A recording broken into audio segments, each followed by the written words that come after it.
Welcome students. Today I am here with the topic Generation and Incubation of Project or Business Idea. There could be several project ideas.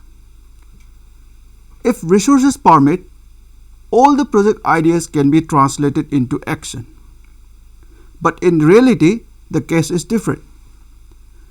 A major constraint faced especially in developing countries is the resource constraint.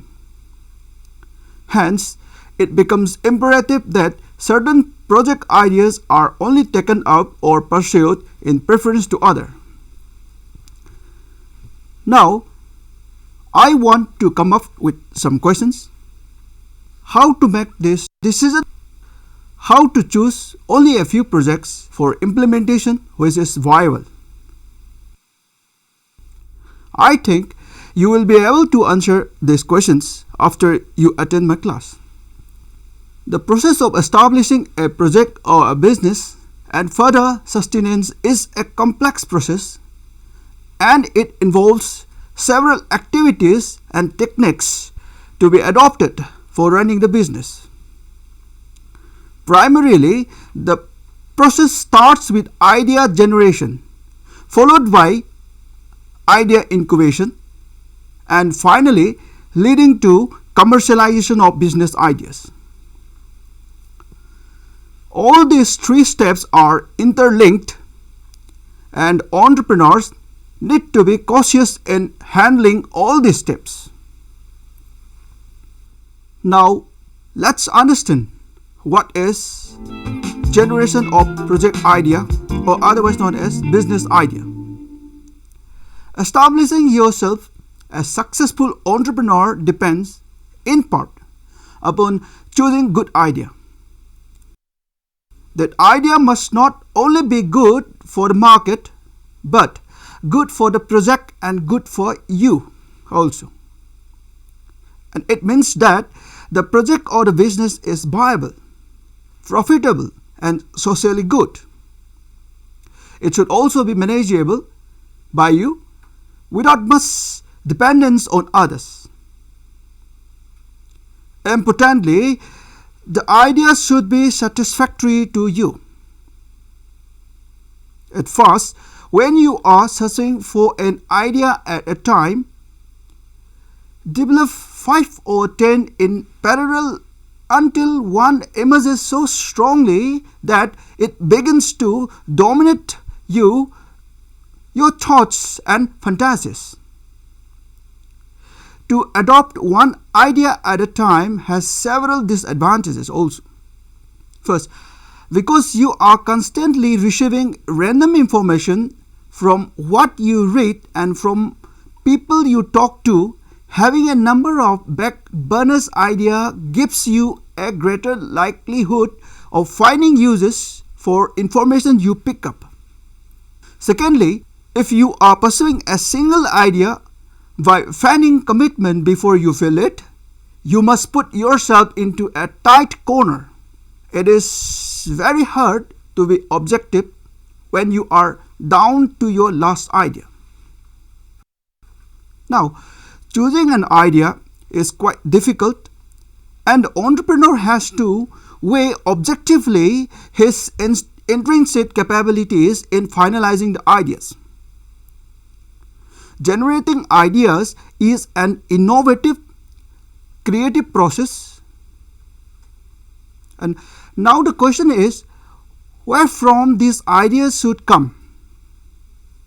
Various entrepreneurship researchers have looked at the sources of the entrepreneur's idea. Their findings from their study have shown that the sources of these ideas are unique and varied. The common sources are: number 1, personal interest or hobbies; number 2, entrepreneurs' work experiences, knowledge, and skills; number 3, product and services currently available, familiar or unfamiliar one; number 4, the external environment, which includes those of the technological, societal, cultural, demographic, economic, legal, political, etc. generate ideas. Further, I would like to draw the different ways to generate ideas. First one is environmental scanning. One technique that entrepreneurs can use to generate ideas is environmental scanning. The screening of large amount of information to detect emerging trends. Here are some ideas to stimulate your own idea creation by scanning the world around you. Read your local and other major metropolitan newspapers. Read popular consumer and news magazines. Review the fiction and non-fiction bestseller list. Review government and consumer publications. Subscribe to relevant trade publications. Pay attention to commercials. Watch and review top primetime television shows. Browse through the magazine section of a bookstore. And walk through a local shopping mall to see what's there and so forth. The challenge of this method is not having too little information to scan. It's having too much. It may seem like a lot of effort and work, but if you are serious about being a successful entrepreneur in action, it's energy well spent. Now, let us come to the second point, that is creativity and creative problem solving. Creativity is defined as the ability to combine ideas in a unique way or to make unusual association between the ideas, whereas traditional logical thinking is like parallel railroad tracks going on forever but never crossing. Creative thinking means linking new concepts in unusual ways. A number of specific creativity approaches can be used. For instance, here are a few specific techniques. The checklist method. In which an entrepreneur uses a list of questions or statements to develop new ideas. Free associations, whereby an entrepreneur develops a new idea through a chain of words associations. Next comes the attribute listing, in which an entrepreneur develops a new idea by looking at the positive and negative attributes of a product or service, and so on. Using any of these structured creative problem solving approaches can help you unlock your creativity and generate potential entrepreneurial ideas. Now, let us try to understand the third one, that is brainstorming. It is one of the most familiar and widely used approaches to generating ideas. An idea generating process for developing active solutions that encourages as many alternatives as possible while withholding criticism. Brainstorming is a relatively simple technique that is typically one with a group of people. And even you can do this with your friends or colleagues. In a brainstorming session, a group of people gets together in a room, preferably one with a relaxed environment where everyone would be free to stretch their minds and think beyond the ordinary.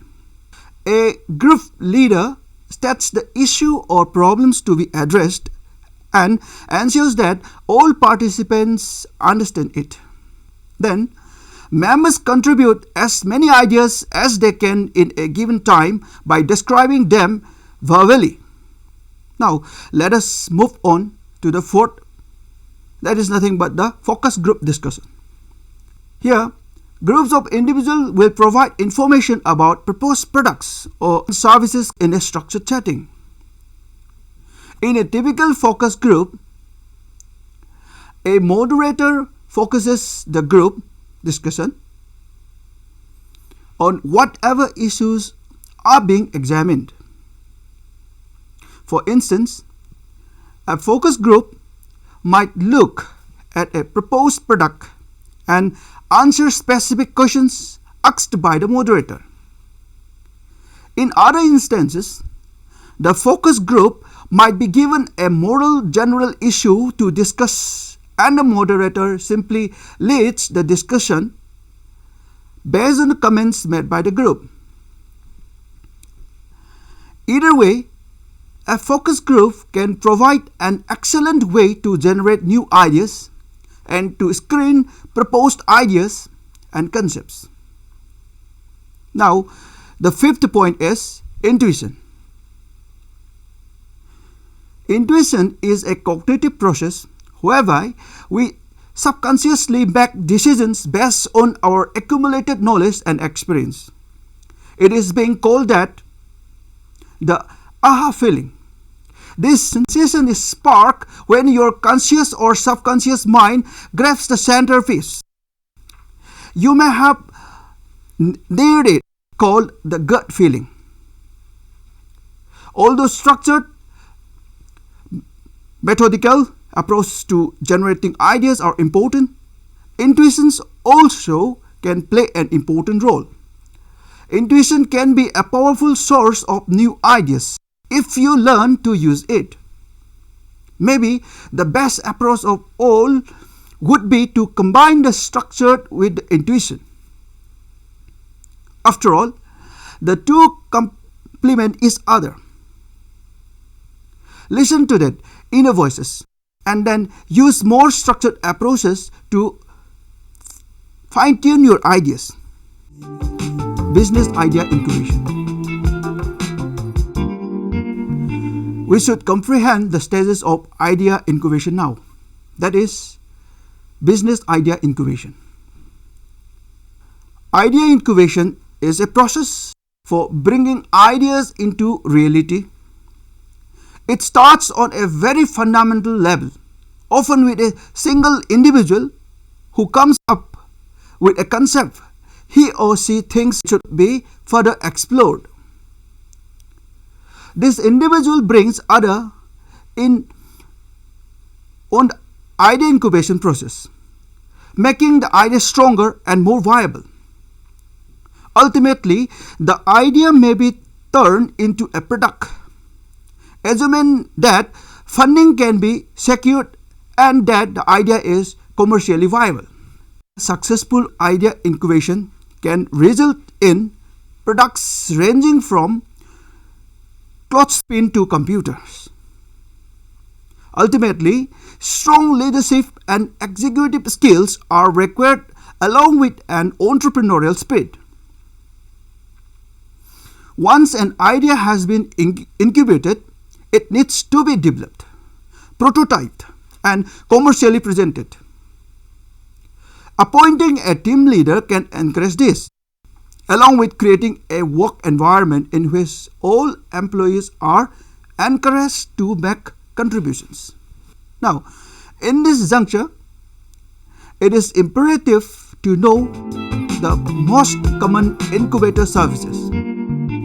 Those are helping business basics, experiencing networking activities, help with accounting or financial management, helping access to bank loans, loan funds and guarantee programs, help with presentation skills, enabling links to higher education resources, facilitating links to strategic partners, enhancing access to angel investors or venture capital, enrolling to comprehensive business training program, and then licensing advisory boards and mentors, managing team identification, helping with business ethics,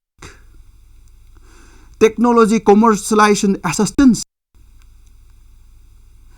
followed by help with regulatory compliance, improving intellectual property management, etc. Now, entrepreneurs who wish to enter a business incubation program must apply for admission. Acceptance criteria vary from program to program, but in general, only those with feasible business ideas and a workable business plan are admitted. It is this factor that makes it difficult to compare the success rate of incubated companies against general business survival statistics. Although most incubators offer their clients office space and shared administrative services, the heart of a true business incubation program is the service it provides to startup companies. Commercializing. As mentioned above, the entrepreneur's idea generation and idea incubation is followed by commercializing. So, let me simply brief it. It is the process or cycle of introducing a new product into the market. The actual launch of a new product is the final stage of new product development, and this is the one where the most money will have to be spent for advertising, sales promotion, and other marketing efforts.